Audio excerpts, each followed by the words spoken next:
Welcome to the Sports Card Talk Show. To the Sports Card Talk Show. Sports Card Talk Show with Kevin Anderson and Lorn Walker, the Skull Brothers.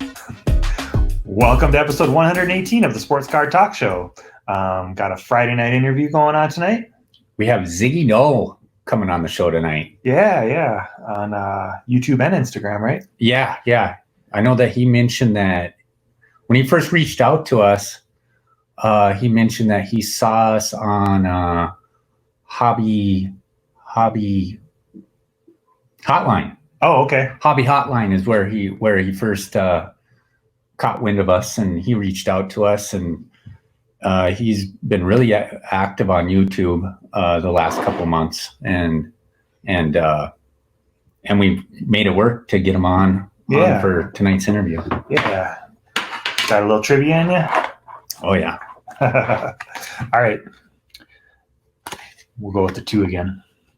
In what year did the Timberwolves make Kevin Garnett the first NBA player drafted directly out of high school since 1975? 1995. Yep. In 2013, what son of a legend signed on to replace Tubby Smith as the head coach of the Golden Gophers basketball team? Oh, geez. Oh, what son? Is Richard Pitino? Yep. What goaltender played for the Wild from 2000 through 2007 under his uncle, head coach Jacques Lemaire? Oh, I should know this.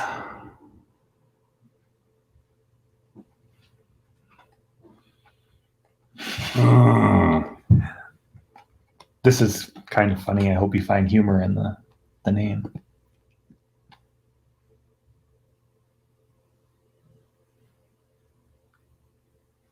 It's his nephew. I want to say his name is Manny. Yep. Fernandez? Yep. Okay. What goalie blanked Buffalo in his Wild debut, the first of 38 consecutive starts for the Wild after being acquired in a January 2015 trade with Arizona? Devin Dubnyk. Yeah, man. Oh, 4-4. Fun stuff, man. All right. Should we dial him up? Get him on the line?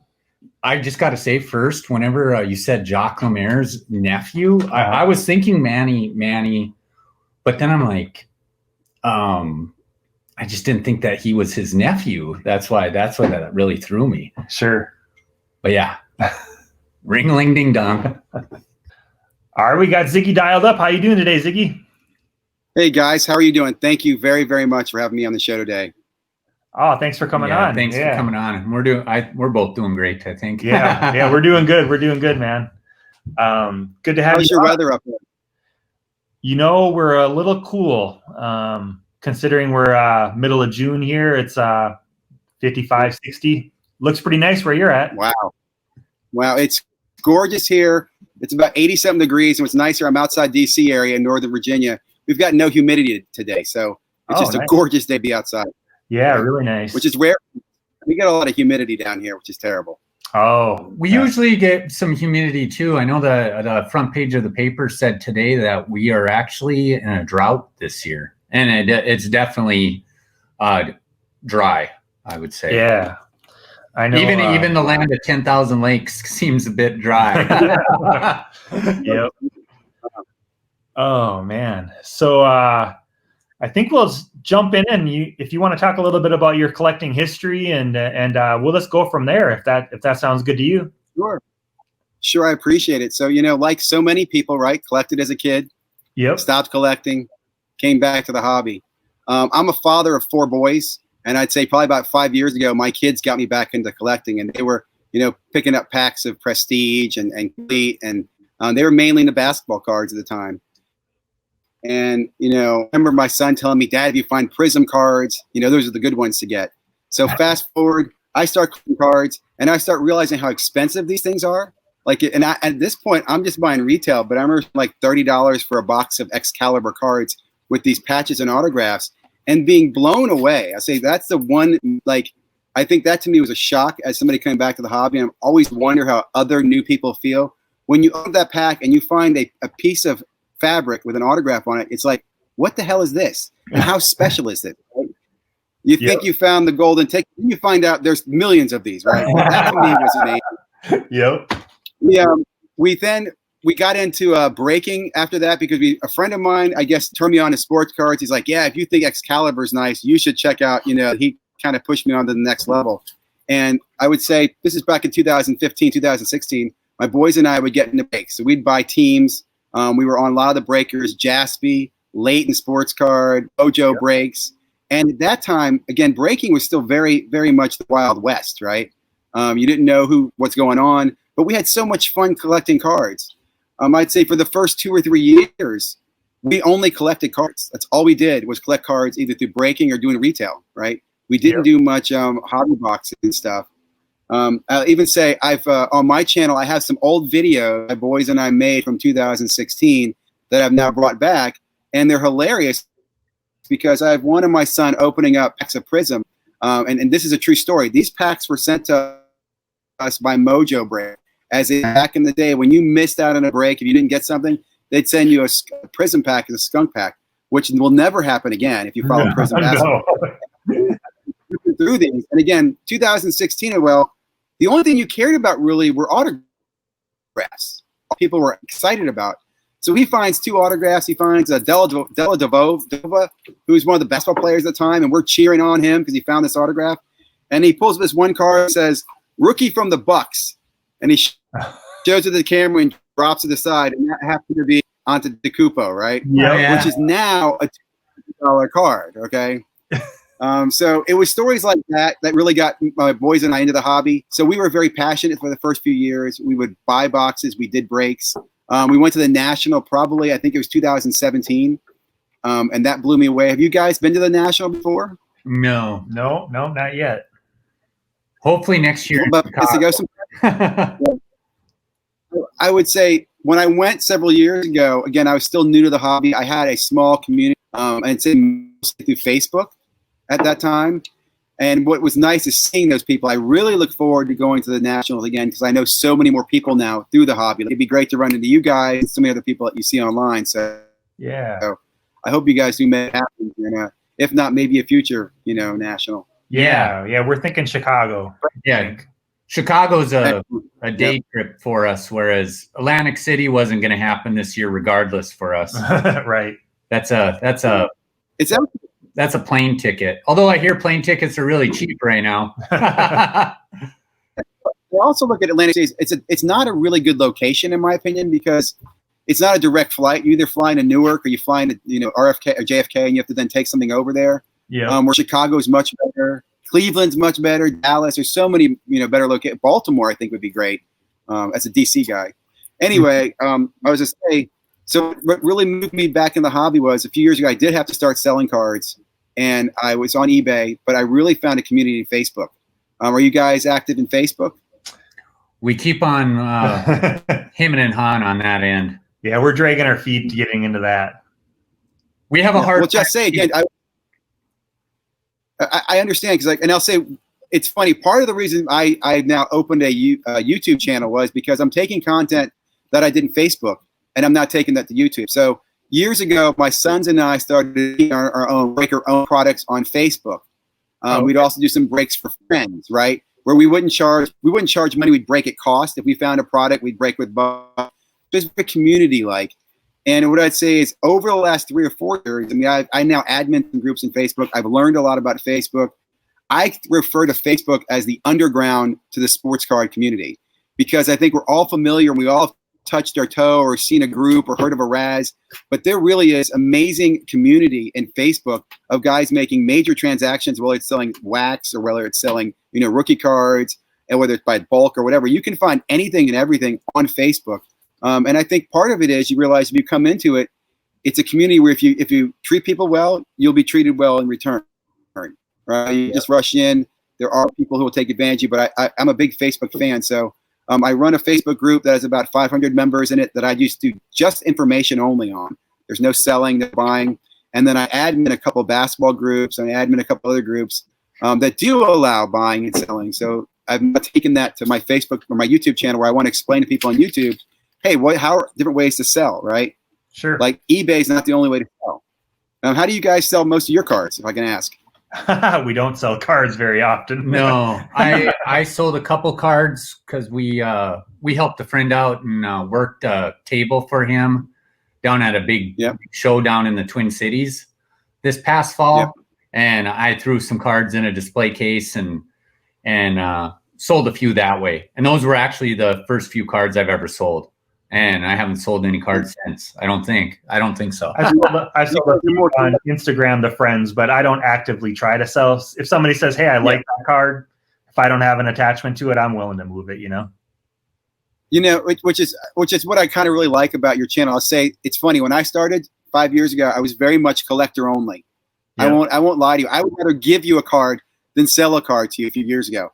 Now my times changed, and I realized, okay, I can't be a fool. I can't continue, like you said, you can't continue to take money out of your own pocket. So I'm still more likely to give you a deal on something because I know you as a friend. I'm not going to get top dollar because I'd rather have a good transaction, right? Yeah. So my community, people know when they buy from me, you don't have to pay top dollar. If comps are $200, I normally take 10, 20% off comps because I'd rather get the money directly from you as a friend. So what I would say is I respect that. If you guys do go towards selling, hopefully you check out my channel because I'm showing different ways for people to sell, right? eBay's not the only way. Right. In fact, one of the guys on Facebook I'm a friend with is a guy who runs a website called myslabs.com. I highly recommend the site. It's simply a guy selling graded cards. He charges sellers 1% to sell, and buyers pay nothing. And he vets the people so he knows who they are. He lets them in to buy and sell. He started that on Facebook. I think last year he did over $1 million, I think, in total sales, which isn't, huge on the big world. But for a guy who took business from Facebook, and now took it to something that competes with eBay, I think that's amazing, right? And you're getting graded cards. My tip there, if you're listening, is everybody prices their cards high on it because they're worried about spikes, right? But they all accept offers. So if you see a card on there you like, I recommend it. And there's cards from from $20 to thousands of dollars on there. But it's just one example of what I've seen kind of coming out of the Facebook community where people have kind of come with these ideas and now take it to the market. Sure. Yeah. There's I know I buy a lot on ComC and a lot on eBay. Those are my two major purchases, but I have picked up some cards on Facebook before. Obviously Instagram, we've done some purchases on there. Twitter, apparently you can sell cards on Twitter too. We have a Twitter account, but I've never even signed into Twitter yet. Kevin. I have a Twitter and Instagram account, because I wanted to have one, but I've never done transactions there. I haven't tried. Like in Facebook, what's great about Facebook is you can vouch for somebody, right? Mm-hmm. So if I don't know somebody, I can put a post in the room, hey, I need a vouch that someone's done a transaction with me to show that I have that valued history. And can you vouch for the person I'm doing a deal with? That to me works very well in Facebook. Can you do that in Instagram and Twitter or? People like to do the legit post on Instagram, and it's frowned upon by a lot of people. Well, the older generation doesn't like it, but we had a guest on our show several months ago that had done a legit post. He's like, hey, look, and this kid was a young collector. Yeah, he was like 16 or 17. He was one of our youngest guests. He goes, hey, look, a lot of you old guys don't really look, don't treat us equally. So for us to do a legit post and ask people to basically comment on the legit posts that they're legit is a way for us to gain some respect. Whereas we kind of look at it as dang punk kids with their legit posts, we're being the old man who's get off my lawn kind of dudes, so it's so funny you say that. I didn't feel old until I got into the hobby and started interfacing with people who were like you said, 18, 15, 25, whatever it is, and you wouldn't know at all, right? And you look at their Facebook and go, wow, Bill, I didn't know you turned 18 yesterday, This is kind of kids so I've definitely come a great today than we were when we were that age, man. Yeah. Well, technology, I think, I tell my own sons, I said, the biggest difference, in my opinion, of the 90s and what's going on today is eBay, right? Because back in the day when I had a card, when I had my Jose Canseco rated rookie and it was worth $60, no one was giving me $60 for it, right? I couldn't find a single buyer, even though Beckett told me it was worth $60. Today, you can find buyers on eBay, right? That has made a world of difference. So, you know, I'm a big fan of helping people understand that, which is, again, one of the reasons I love your show, guys, is that I like the fact that you do these live interactions. You talk to real collectors, different people in the hobby. You make it like perspective of what they're going, their, you know, their life. Oh, I think we might have lost you there. I still see you. I don't know if you heard me. You're kind of breaking in and out there for a second. Okay, let me get back. Yes, no. Hear me now? Testing. Yeah. 1, 2, 3. Testing. Yeah, we're kind of catching words here and there. Got that, guys. Oh, there we go.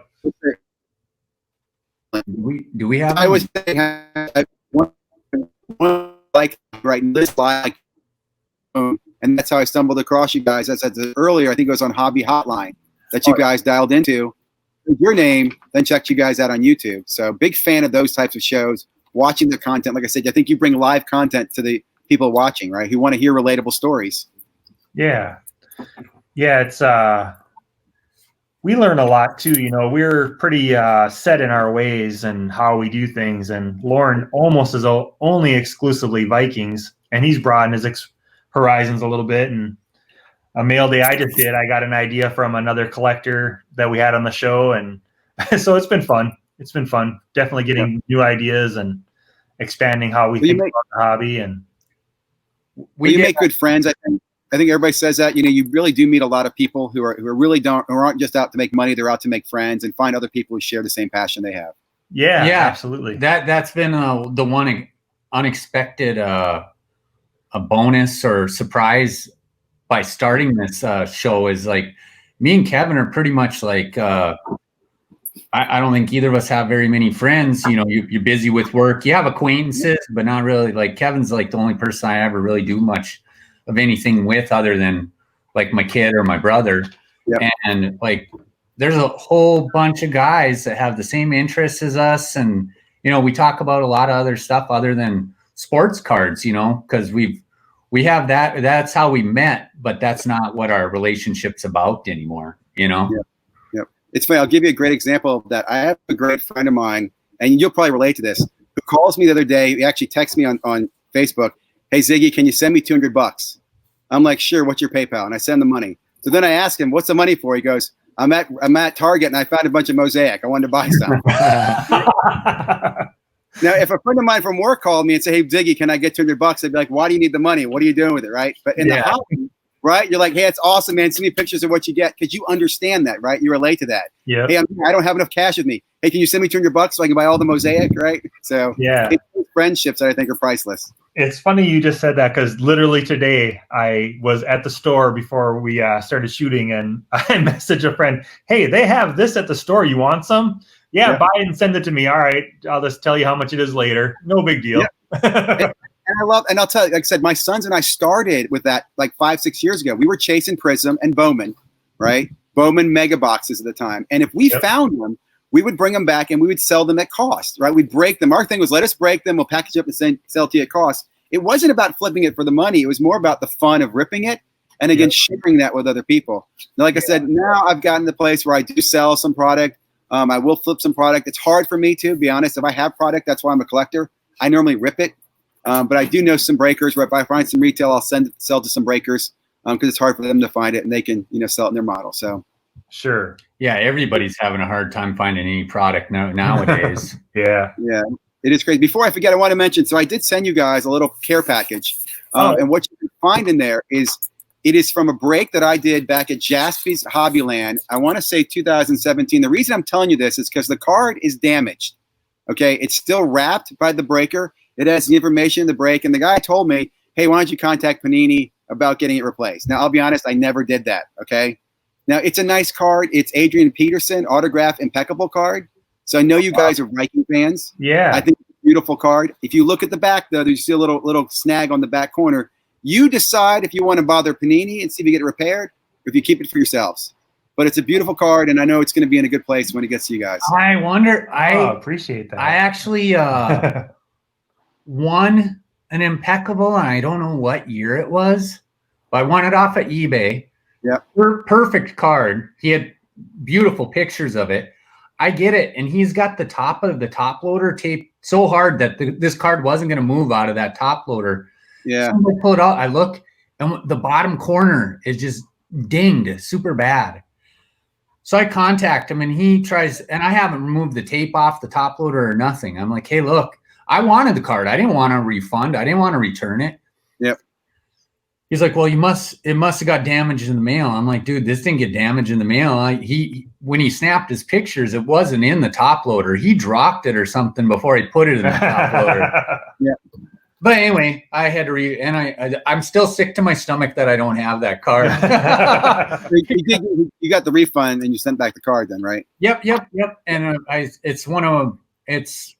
it's funny. I've had thousands and thousands of positive transactions on eBay. It's always the bad ones that you remember, though. Yeah. And it wasn't a bad transaction because it got fixed, but it was a bad transaction because I didn't get to keep a card. To keep a card that I wanted. But I honestly didn't. If you would have said, I'll give you, if you want to keep the card, I'll give you a partial refund. I don't even know if I still would have wanted to keep the card because if you watch our shows, I'm an eBay 1 of 1 guy, and this was number 1 out of 28. It was the first card, and it was numbered out of his jersey number. So it's just an absolutely beautiful card for me on card auto. I think this might be the same card because this is the card. It's from Impeccable first year. It's got the 28 in the front. It's numbered 28. This says the auto. So it might be the same card. Might be the same card, just probably not number 1 though. Yeah. No, it's definitely not number 1. It's not an eBay 1 of 1 either. It's not his jersey number or numbered the same number, but no, I'm a big fan of it. Man. Yeah, if it's the same card, it's absolutely beautiful card, man. Yeah. That's awesome. Thank you. It's things like that. I have definitely found I would rather help. Like I love one thing I'd also say I do a lot in Facebook is I help help people find the right card, right? If I know somebody's looking for a special card and I see it get pulled, I know who those people are. I know who collects the Booker cards. I know who collects Giannis. I know who collects Sieku. So I try to help those people find the right player, help make those connections. That's another thing I think is different in this hobby than anything else, right? Those are collectors. Those are not investors. Because those people really collect for the love of that item, which I think is awesome. Yeah. And it happens so often, I'd say a few times a week we're getting cards sent to us, Vikings players or Timberwolves, anything with Minnesota we're getting sent to us. Or I collect a little bit outside of that. Yeah, so it's been great. It's been great people looking out for you and all that stuff. Yeah, what it causes is it's like that pay it forward mentality that you're like, okay, we got to rack him back, it's hard because I almost exclusively have Viking cards, but I even I'll go and I'll browse ComC and try to snag good deals off ComC because I'm like, okay, if we get a Atlanta Falcons fan or whatever, I got this Julio Jones for really cheap or whatever, I'll look for really good deals just so I have some ammunition to rack somebody back because and that's the coolest part. You just meet so many people that have a real generous heart in this hobby. Yeah. Well, I tell you, CMOC, I swear that is like day trading to me when it comes to football season because you will watch guys go in there and buy players up based on the matchups, right? And you'll see them sell them off each week. That to me amazes me. So I'm looking forward, to football season. I'm not a big CMOC buyer. I do more selling on the channel or on that platform than buying. But I am amazed because, you'll wake up one morning and find out all of your Diggs cards are gone. You're like, well, why'd someone buy up all Stephen Diggs cards? Yep. Oh, dude, that's the night that Andrew Luck retired. Yes. And you knew Jacoby Brissett was just inherited the starting job. I jumped on ComC because I'm like, I'd already bought a couple Jacobys. I was doing a little bit of speculating this year at the beginning. One of our first episodes is a ComC episode. But anyway, I'm trying to buy these Jacoby Brissetts, and someone's ahead of me and actually buying them before. It shows how cheap it is. But when I click on it, it's already bought. Behind this guy, I only got a couple, but I think I bought a Jacoby Brissett card for around $8-10, and I sold it for $50 like months later. I was surprised that I actually sold it. That guy literally took the card that he bought from me for $50. Yeah. And turned around and listed it. He just relisted it for $100 on ComC. Yeah. Yeah. Well, you see that all the time. There's so many guys who are killing it doing that. I mean, they make a lot of money. And it's funny you mentioned Brissett, because I have a lot of quarterbacks that I'm just hoping someday get picked up. Like I have my son picked up. I have Josh Rosen card. His you got RPA the clipboard PC. yeah. The poor kid. Putting a little money in Rosen for that reason, man, because his cards are so dang cheap right now. They are. You know, and here's the story. Look at Tannehill, okay? Because Tannehill was trash. Yep. And his cards have gone up. So I will say quarterbacks, you don't give up. The other one I have, who was it? Who was the Cleveland Brown? Kreitzer? Kaiser. Oh, yeah. So I have his Spectra RPA to 10, like the black Spectra. I have it graded 9.5. I'm waiting for that to come back, right? They never have value. But I love basketball cards. I mean, football quarterbacks for that reason. A football quarterback can have, like, look at Foles, right? Foles is another one. His cards are worth trash. Then they're worth gold. Now, where are they today? You know, do you want to buy Foles? I don't know. Yeah, well, it'd be definitely a speculation thing. They think he's going to end up taking the starting job, and if they make a run, you know, I better be ready to sell if he rattles off 4 wins or something. I told Kev, I said, if Josh Rosen ever gets another start in the NFL, I can list all my Rosen cards right then and there and make my money 10 times. Like, it's great. As soon as a quarterback even gets listed as the starter for a week, their cards go through the roof.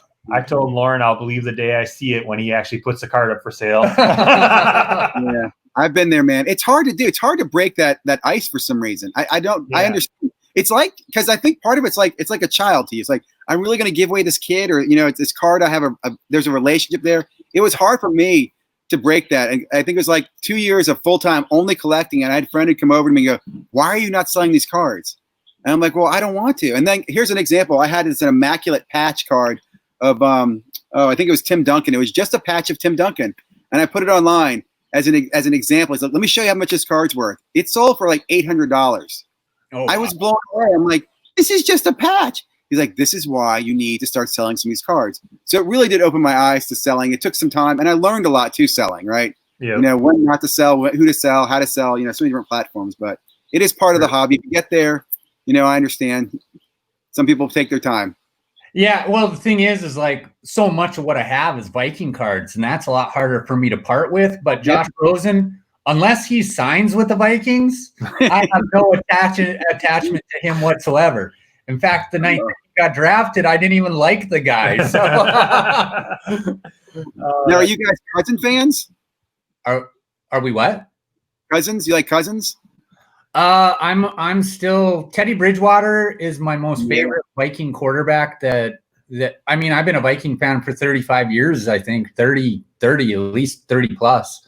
And Teddy Bridgewater, I just fell in love with him as soon as we drafted him.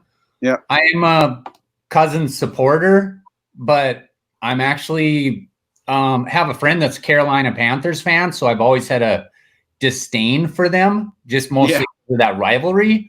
But I'm rooting hard for Carolina Panthers this year. They're probably my second favorite team right now because I really hope Teddy does well down there.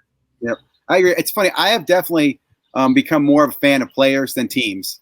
I grew up a Redskin fan. I'm not a Redskin fan anymore. I've been a Redskin fan for probably 20 years.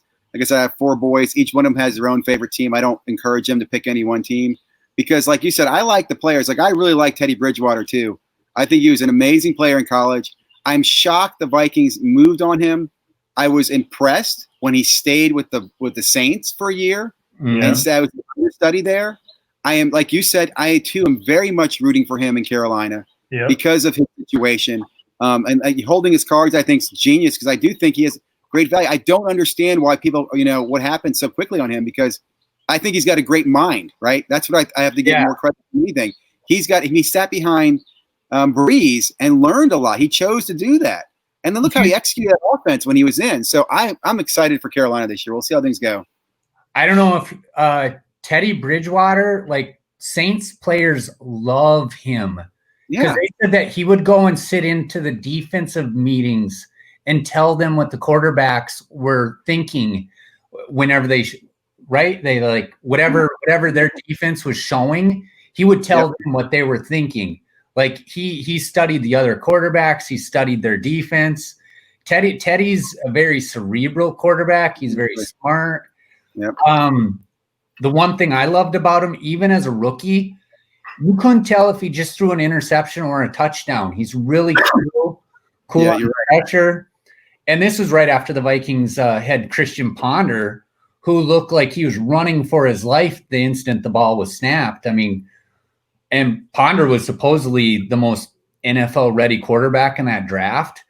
Yep. Teddy looked to me like the most NFL-ready quarterback in that draft. So, yeah, big fan of his. Like I said, I really like the player. So I'm so excited to see sports come back, man. I really am. I can't wait for football season. Yeah, it's really exciting. I mentioned Cousins because, again, as a living here in the DC area, I have to say the guy is a financial genius. How he milked the team here for so much money. I don't think. To me, I think he's going to always be average. I just don't see him being the it guy who's going to take you to the next level. But I'm not really against him. You know, I hope he gets a break. I think you guys have a solid team. I have to say, though, I think this is Pat Mahomes' league for a while right now. I mean, this kid is unbelievable, man. He is the hottest thing I've seen. I wish I kept his cards. I can tell you stories when we were collecting his cards. We had 10 of his Prism rookie cards, right? Yeah. This Prisms who are selling for $3,000 right now, okay? We sold those for $50 and $100, celebrating, going, why would anybody pay for base Prism cards? Yep. And I remember we had his RPA from NT one time too. We got that in a break. And again, I was excited. We got that in a box break. I sold that for $1,100. I was dancing. And again, I'm still very, very happy. But look at that card today. It's ridiculous. Pat Mahomes is a special player. So big fan of his as well. The only thing I have now is like an optic card of his left. The year that he was a rookie and he sat on the bench behind Alex Smith the whole time, you can ask Kev. I told him that I was not buying anything but Viking cards at that time. If I had started speculating a year earlier, he would have been the guy I would have been dumping money into, like I am dumping Rosen. And he got his the very next year in our fantasy football draft, everybody else took quarterbacks and I got Mahomes like in the 8th, 9th, 10th round or something like that, because he was going to be my starting quarterback. And I never would have expected him to be as great as he turned out, but I knew he was going to be good.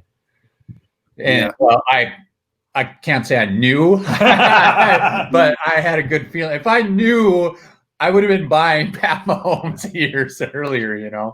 It is amazing. I don't know if you guys watch. There's a channel that I do recommend. It's called Baseball Card Collector, Investor Dealer, and he does a top 20 show every Wednesday on the top 20 eBay purchases or eBay bids. And Pat Mahomes is in that often, right? And we're talking, I think his RPA went for like $60,000 or $70,000. You'll see his contender cards on there.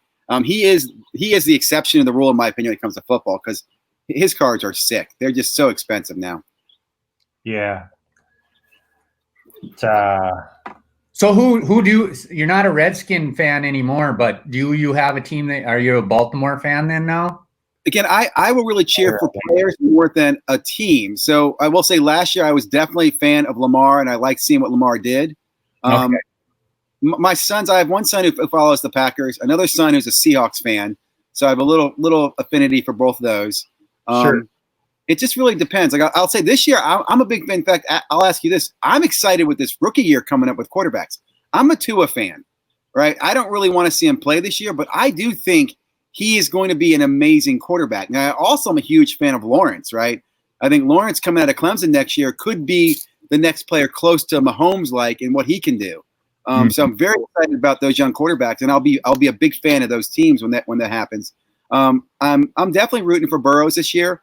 Although I think him, like Baker, he got caught up in the hype of one good year and a good system, and he gets the Heisman, and next thing you know, he's first round pick. So we'll see how he does. But what do you guys think about the rookie quarterbacks? I think Joe Burrow has a lot of weapons around him. It depends on that offensive line. Like, the Vikings actually traded up to pick Dalvin Cook in that second round of that draft. And the Vikings, everybody in Minnesota expected the Vikings were going to go for a running back. And it was just a question, were they going to get Mixon or were they going to get Dalvin? And they traded up with Cincinnati to get Dalvin. I would have been happy with either or, because I thought they were both going to be really good. So I think he's got a good running back behind him. He's got AJ Green returning, and he's got Tyler Boyd. He's got John Ross as a burner. So Auden Tate. The Bengals got a lot of weapons on that team. It's just whether or not they got an offensive line that is going to give him time to sling the ball around. Yeah.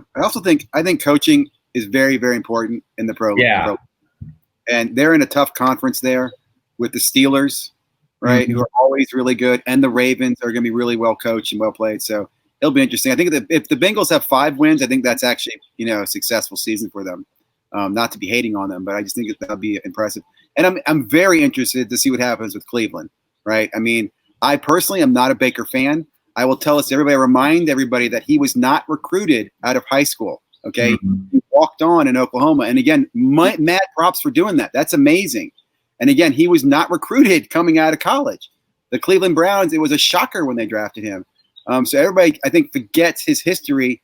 I think he's more of a Cousins in the future. And I think if he makes a Cousins-like career, I think that's phenomenal, in my opinion. Right. Cousins had a lot of statistical good years with the Redskins, but really didn't do anything as far as wins. Didn't take us to the playoffs or anything. So I'm really excited to see football. I can't wait to watch these rookies, watch the rookie, draft class. I think I'm a big fan of Love coming into the Packers, right? Because personally, I would be targeting his cards, buying up his Prism cards in the offseason. I think his card will sneak down and be low, and I think he makes some money off him in the future. Like you mentioned about Cousins, I think Cousins is good enough to beat bad teams, but I think I think Kirk's a really smart guy too, and I think big moments get to him, and he overthinks things. He likes things. He can throw a beautiful ball when he's got a clean pocket. Any kind of pressure, he shrinks in big moments. He shrinks whenever there's pressure on him. You don't know. I cannot believe how immobile he seems. I kept on, like last year when the Niners absolutely pounded us in that playoff game. Yeah. I kept on going. I was basically screaming, "Quit turtling! Quit turtling!" And then my kid's like, "Yeah, the offensive line stinks. It's not his fault." And then he watched Lamar Jackson play that night, and he goes, "Oh, Dad, you're right. Kirk Cousins can't move at all." He saw what a mobile quarterback is able to do, and I believe Lamar still ended up losing that game to the Titans, but yeah. I mean, Lamar. It's not fair to compare any quarterback, much less Kirk Cousins, to Lamar as far as mobility goes. But Teddy Bridgewater, who's not a running quarterback, is far more mobile than Kirk Cousins. Yeah. Well, again, I hate it that I'm bashing on Kirk, but Kirk is a great play action quarterback. He really is. If he's behind and he's going to throw, like you said, he can't make those fast. Whatever it is, for some reason, he ends up getting sacked a lot. But if he's got a good running game, he can execute a phenomenal team. So I agree. I think that's something that he's probably aware of, and they're trying to coach him up on that. We'll see where that goes. I mean, I'm excited to see, you got Dalvin Cook sitting out right now. I hope he does come back to play. I don't blame him, though, for wanting more money. But, that's going to be key to Kurt's success is if he's got him in the backfield. Mm-hmm. Yeah, I think he's going to have to come back. He doesn't have a lot of cards to play in his situation. I was just listening to a radio show, The Fan down in the cities, and they were talking about it. And Paul Allen, who's the announcer, he's a little surprised. He's like, I can't speak for the team, but he's like, I'm a little surprised they're playing these cards because there's not a lot of cards they can play, and they're like, he's kind of surprised they played this card. Yep. Well, He's got to show up. He's got to play to get his ears, you know. And it's not like the Vikings aren't going to pay him. They just got to do their little magical. I look at it as he just doesn't want to go to practice because I agree with you. He's not going to do a Melvin Gordon. He saw what happened to Melvin Gordon last year where he sat out and it punished him, right? And he's not Ezekiel Elliott. He's not going to get where he's going to, you know, make a change in the middle of the season, which I will point out. That contract that they signed with Ezekiel Elliott ruined Ezekiel Elliott and the Cowboys. Yep. They should not have paid him that money that fast. That was a mistake, in my opinion. And you're not seeing any other teams do that, especially the running back position. It's just not as important as we know from fantasy football. It's just not as important as it used to be. So, I think you're right. I think he'll definitely play. Because even if he comes back and doesn't get his contract, he's going to play to perform to get the big contract, right? He's not foolish. Yeah. He also understands the money. And I also think, you know, with the climate today, you're going to look really bad if you sit out in 2020 when everybody wants sports back, right? So I think that'd be a publicity nightmare for him. Yeah. One thing you mentioned right away, like in the first minute, you said that your kids got into collecting and that's what brought you back in. Did they discover collecting all on their own? That is a great question. You know, it's funny. My sons, I'm a divorced father, so my sons were at their mom's house. And they started coming back with all these basketball cards. And I don't know if it was because they were trading. I think they were trading at school, right? And this is back in 2016. And it was mainly basketball, some baseball, some football cards. And they had the binders, right? And again, it was all retail. Because I remember the first hobby shop we went to, I was blown away, like I said, about the price and about these relics and everything. Like guys talking about national treasures and flawless. I'm like, oh, what do those cost? And when they said $1,000, I'm like, where am I? Like, I thought sports card had died. Mm-hmm. I really did. I thought they were dead. In fact, I'll give you an example. In college, not to date myself, but in the 1990s, I did a college project on digital signatures, which are electronic signatures, not just taking your hand signature, but a mathematical cryptography on signatures. And we did a study on trying to get athletes to endorse electronic signatures, right? Because this is before electronic signatures were popular. Now we use electronic signatures all the time. And we looked at it. They said, well, the sports card market's not really into electronic signatures at all. It had failed. And I do remember that there were some cards or prototype cards that had little video clips of the player on them. You guys remember seeing these? Yep. I think you can find these. I think. Yeah. So again, they tried to go electronic thing at one time and electronic signature. So it never happened. So when I came back, like I was saying, I opened these boxes with autographs and people are paying money. It just blew my mind. It really shocked me. Yeah. It's crazy.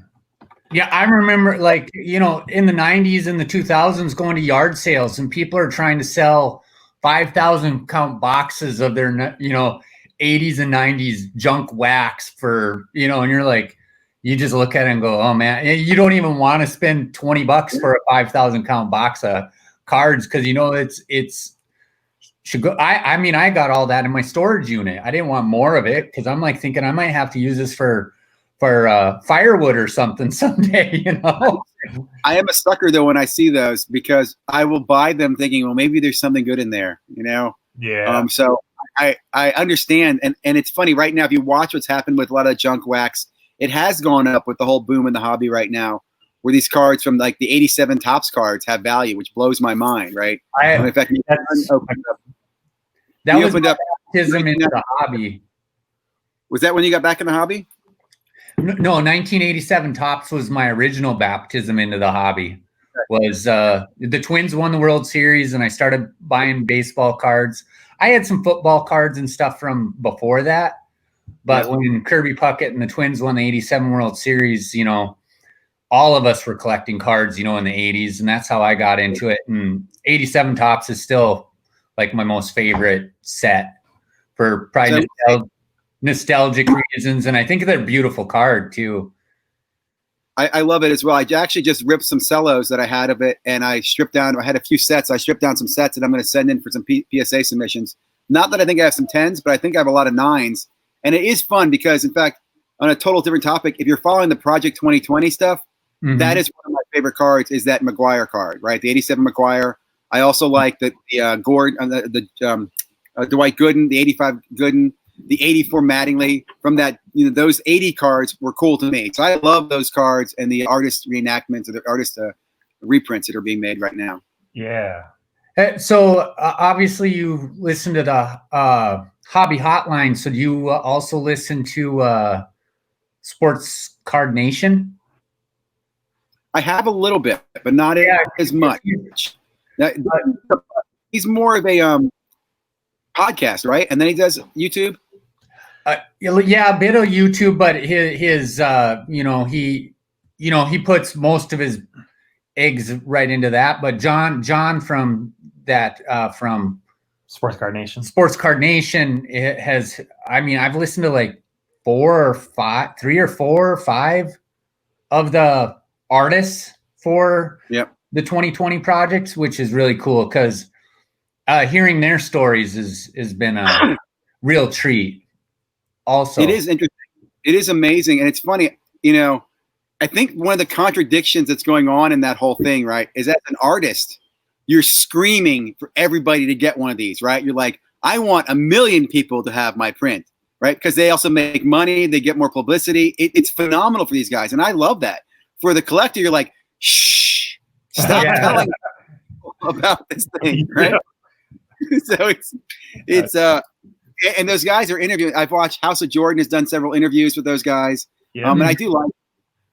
One question I had too, and I think I asked on Hobby Hotline, and the answer was, do they make more money for more prints? And the answer is, I believe, is yes. I think they get a commission. So when a guy gets 99,000 prints made on one of those cards, he's getting a really nice bonus check, which again, I think is great for those artists. But understand those artists have a reason why they want everybody out there to buy it. So yeah, those I've seen a few that I kind of go to, but there's been a few that I'm like, well, that's really cool. And it's just everybody art is in the eye of the beholder, obviously. So something that speaks to me isn't always going to speak to you or Kevin. So, which well, I will say I'm still a big fan. I didn't get into that early. I got into that after the boom. But what I saw, I do think this year is a special year, 2020, whether it's good or bad. And look at 15 years, piece of art, project 2020. I remember that. So I think for me, I like collecting them. Like I said, I'm not buying aftermarket, but I'm buying as I go and picking the ones that I like. And I don't think there's anything better than spending $17 to get a really cool card that people who I know like sports cards or like art or that. So I think they're very cool. Yeah, I think if I haven't bought any, if I was going to do it I would only do it on the Topps 2020 website. But yeah, I don't really get the whole. I mean, I get it, but it's baffling that people are spending that much on. Like, if you just go to Topps 2020, they sell them for $48. Just go buy one. Well, isn't there somebody? Didn't you tell me there's stories of people that are actually like paying off their houses by selling some of their, the. That was when the initial hotness. I think you had mentioned it's cooling off now, but yeah. Well, that's because one guy runs are going way up now. But like there's one guy who really, and he was talking about he made I think $30,000 in sales off them right now. He hasn't commented since then, but I also know I've seen videos where a lot of people got chargebacks, right? With eBay buyer, I'm not going to do that. So that to me is what made that a problem. Was a lot of people were selling a product they didn't even have in hand, right? And they were reselling it twice. So I would buy it, and I'm not going to get it in 3 weeks, but then I'd resell it again, and that is what made that market kind of crumble. I think that was very dangerous. And somebody's also pointed out we have a whole right now. I started ordering the cards in the 70s. I haven't gotten one card yet in hand. Okay, they're that far behind. So there's probably, I think, 600,000 cards that are yet to hit the market that are going to flood eBay. So I'll say again, whether you like it or not, you'll be able to buy these cards, I think, around the same cost, around $20 a card for the rest of the year. Pick the ones that you like. Make a set if you like it. I think it's great to add if you have the original card. It's nice to have the picture card next to it, right? There's a lot of cool things you can do with it. Yeah. One of the friends of the channel, Pepino Man, bought the Ben Baller trout, and he matches them up with bobbleheads on a set he did. He was doing a show, and so that's how he has it. It's really cool, actually. Yeah, in fact, another thing I recommend, right, is somebody needs to make a display case that will hold 20 cards, right? Yeah. Because that way you can put one of each card in there or one of each artist in there, and you have a display case that you can carry with you or put in your office. And I'm thinking, remember the baseball cases, glass, or the golf ball cases? All you need is the same thing, a case like that holds 20 cards, and you got a beautiful set that you could sell or keep for yourself. So sure. Well, man, we went well past what we talked about, and I think we could keep going, but we want to be respectful of your time, and we actually have another one getting ready, so we better put some final touches on this. And you want to just mention where people can find you? We know Instagram and YouTube, of course, but you said Facebook group and all that fun stuff. So we'll give you a minute to say that stuff. Sure. So, guys, first of all, thank you very much. I really hope I can come back on again. I'd love to do this. Sure. I would say that I can be found as ZiggyNo on Facebook or YouTube. On YouTube, I'm building out a channel now where I'm doing a weekly content review.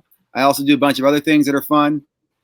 On Facebook, you can find me as ZiggyNo. I run an information group. I'm also in a lot of different groups. If you're looking to buy or sell, reach out to me there. On Instagram and on Facebook, I use Ziggy's Breaks. Not that I'm a breaker. It's just something I used years ago, and I've kind of kept those on Instagram and Twitter, more or less to kind of shout out pictures and cards I've seen and what's going on in the hobby. So, guys, I really appreciate it. I look forward to talking to you again. I'll be following your channel. Looking forward to getting that mail day with the Adrian Peterson. Stay healthy, stay safe, and thank you very, very much. Yes. Yeah, thanks, Ziggy. Yeah, thank you.